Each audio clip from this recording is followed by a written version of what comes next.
Hey everybody, welcome to week 8 of our take home summer crafts. This week we're going to make a cool fairy tea light hanger. This is something you can put in your garden. It looks a little complicated, it's actually pretty simple. Okay, in your kit you're going to get a green cup. You're going to get 16 beads, which we're going to set aside here for a moment. You're going to get a little baby jar, like this guy. If you want to use a bigger jar, you can go up to a pint. Don't go bigger than a pint, it will not hold. Okay?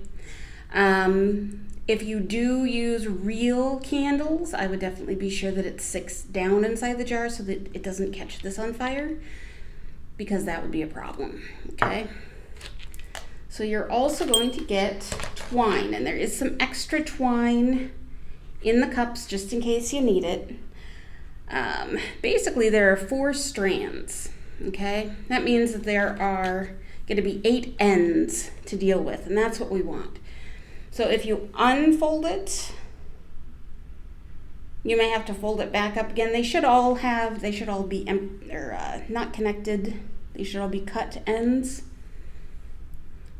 You want to get them all lined up and tie a little knot here at the bottom. Okay, and that's going to create a little place for the jar to sit. It'll help us kind of center as we work. Now the first thing we're going to do, you may need scissors if the one end isn't unconnected. You may need scissors to choose an end and do that, but if I remember correctly, and I may not be, I'm pretty sure that those were cut ends.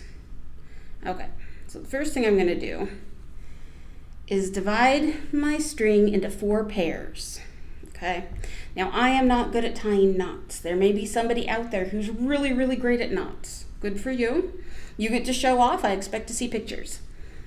Okay, so each pair, I'm going to tie a knot about somewhere between 1.5 inches to 2 inches. And it's just an easy, regular knot. Nothing special. Okay. The first one is kind of going to set the space for everything else. So when I go to my second pair, I'm going to tie it loosely, and then I can kind of adjust where this falls so it lines up. And if it's not exact, it's not the end of the world, okay? See? They may not be exact, that is okay. And pull it a little bit tight, okay? And we're gonna do that 4 times. See, if you pull it too tight too fast, that's okay. That is the nice thing, is this stuff, you have to work a little bit to get it to tighten. So, okay, we're gonna pull that down a hair more. Okay, that's about right. And number 4. And again, these are just simple loop knots. I'm sure there's an actual word for them, and all of the scout people out there are gonna be yelling at me, and that's okay. Okay, once I have those, I'm gonna take 4 of my beads, and I'm going to string a bead, and this is optional. You don't actually have to do this, but I gave you the beads. I think it looks nice. It kind of covers up the knots and makes it a little bit fancy. And you know, we all need a little more fancy in our lives. So, and you know what? If it pops over the knot, it doesn't matter. You can always pull it back, and you can always come back at the very end and make sure all the beads are where you want them. As long as they're strung at the correct stage, you're not going to have a problem. Okay, so once we have our beads on, then we're going to let this guy sit for a second. Oops, see, it doesn't want to go. It's okay. Okay. I'm gonna take, I don't know why I start from the right, but I do. You may start from the left, it does not matter. What matters is you start at one side or the other. I'm gonna take one string from here and one string from its neighbor. And these two guys are gonna get tied about the same distance that this is from this knot. We're gonna tie here. Again, this is approximate. This is a key of, it is an art, not a science. If this is a little closer, that's all right. Okay, this singleton is gonna stay over here till the very end. This guy is gonna make friends over here with this guy. Now, if you've done macrame in the past, you may have a better idea of how to do these things so that everything ends up exactly equal and it's perfect. I do not have that ability. I'm not even particularly great with tying knots. I enjoy it, I'm just not good at it. Okay, see, that's about. My singleton over here, and then one of the strands from the other end. So now I've got 3 knots.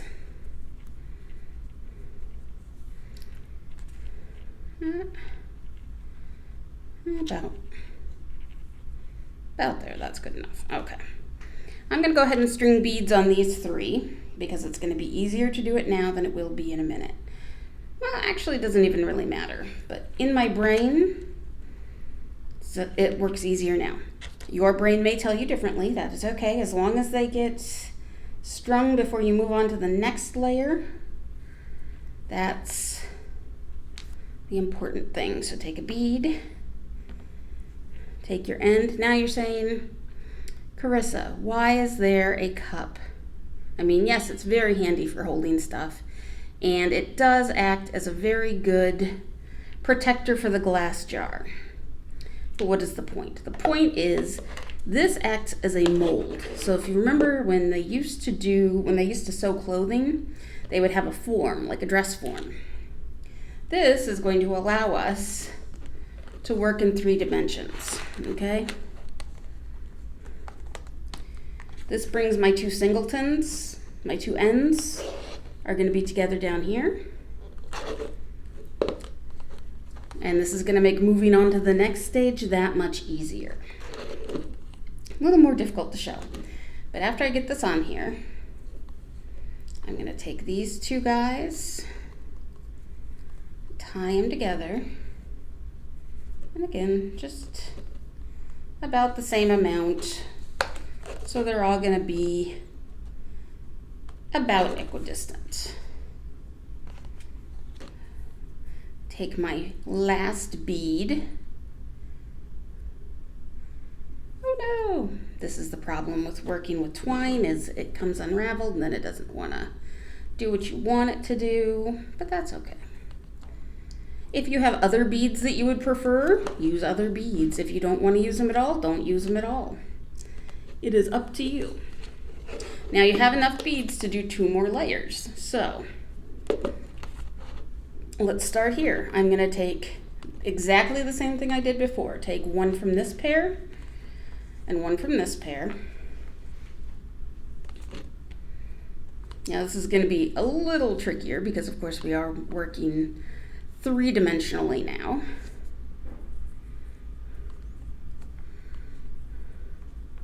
Okay, if I want to put the beads on now, I can. If I want to wait, I can.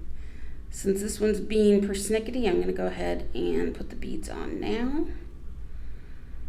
It just depends. Like I said, it's whatever makes you happy at this point. Okay. I'm going to rotate a 1/4 turn. Take my singleton from this pair. Take one of the strands from the next pair. Okay. Make a loop. Pull on through, and I'm just approximating. I think the only drawback to, if they're not 100% equal, your jar may not hang exactly level, okay? That's okay. This is part of why I would encourage you to use fake candles and fake tea lights and votives instead of real ones. Singleton, one of the pair. Because you're less likely to have a fire. And we're not fans of fire. If you know me, you know that I burned a hole in my house a couple years ago. And let me tell you, that is not fun. And I do not recommend it. This is also why, if you are working with floor varnish, do not put all the rags in a bag and set it aside. Don't do it. It's not a good idea. Okay, this is all. I'm going to trim that a little bit because it seems to be, you know what, I think they spliced two pieces together. So I was going to trim it, and now I'm thinking that would not be a great idea. So that's okay. What we'll do is we'll just put our knot right there where it's all crazy, because that is about where we want it. And then that'll kind of reinforce that splicing. That's what they do. They splice lines on pirate ships. Okay. So, let me see. This one is a little bit bigger than the other one I did, and I kind of like it. I kind of like the way it looks. You have enough beads. If you want to do a fourth layer, you can. You're going to do exactly the same thing. It is going to get a little bit trickier because I'm doing these so far apart. I'm running out of cup. When I did this before, they were all up here on the cup, and it was much easier, but that's okay. They're about equidistant from each other, and to me, that's more important because it's going to look more store-bought, I guess. But it's the same pattern every time. You take one thread. You can use yarn. I've actually seen them use t-shirts. You could probably make plastic bag yarn if you really wanted to. Again, just be careful when you're putting fire near it because you don't want to catch your trees or whatever you're hanging these on. You don't want to catch them on fire.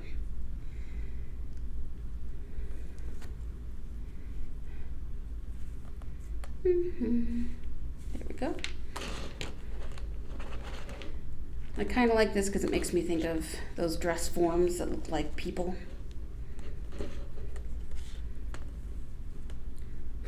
My mother-in-law had one of the ones that they used for martial arts training. It's just the torso, and somebody thought that someone had broken into her house, so they called the police. And no, it's just the thing in the window. It's fine. At least her neighbors were looking out for her, which I think is awesome. This was way back in like the 80s. For those of us who were, in elementary school, middle school in that point. We'll pretend it's not that long ago. Okay. The last one. This thread. This is not very hand-friendly. I would not do very many crafts with this. It looks very rustic and very nautical, which is nice, which is good for the craft. But it's not something I would normally choose because it is pretty rough. Okay, once you've done all 4 layers, or if you've decided to stop at 3, take your jar and insert it. And then this is going to be a little hard to see. I'm going to set it in there as squarely as possible so that knot's on the bottom. And you'll see it's not 100% correct, but that's okay. Even though these are a little bit short, that's because we're going from working in 2 dimensions to working in 3 dimensions. It's not easy. You can always untie them and retie them if you really want to. I don't think it's that big of a deal, but you can. Okay, you're going to take your ends and you're going to tie them just like you did everything else. And then this is where you're going to need your scissors because we're going to make this top knot look? Well, we're gonna make it behave first, and then we're gonna trim it. Okay, so I'm holding this and pulling. So I would hang it up. It's much harder to see it hung up in here because I don't have a hook. Now, if you have an S hook or if you have a ring or something, you can always tie this to that ring or to that S hook. I didn't have S hooks, but I had paper clips. Trim that off so it looks nice. Unfold your paper clip. You're going to insert it. Now I unfolded the big end and left the little end still pretty hooked so I can lace it through here. And then that's going to allow me to hang it. Now the nice thing is, like I said, this net is now big enough if you want to put a larger jar in.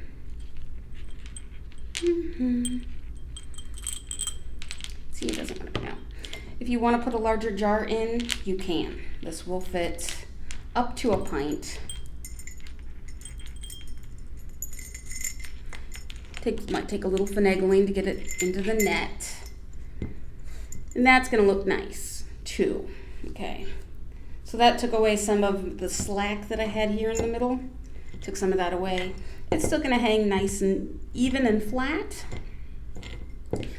Your candle's going to fit a little further down, which means your chances of catching something on fire are way down. So this little jar is very cute and I highly recommend it. We're actually going to be using the ring of this jar next week for our final craft of summer reading, but it's a cute little jar. I like it. And it will work for this. I think the pint jar looks a little bit better, but those things are heavy. So if you have one lying about, go ahead and trade them out. If you want to use this one, awesome. I would still like to see pictures, okay? And that is how you make a macrame net for a fairy light to hang in your garden or on your patio or just about anywhere. Okay, well, thank you very much, and we'll see you guys all next week.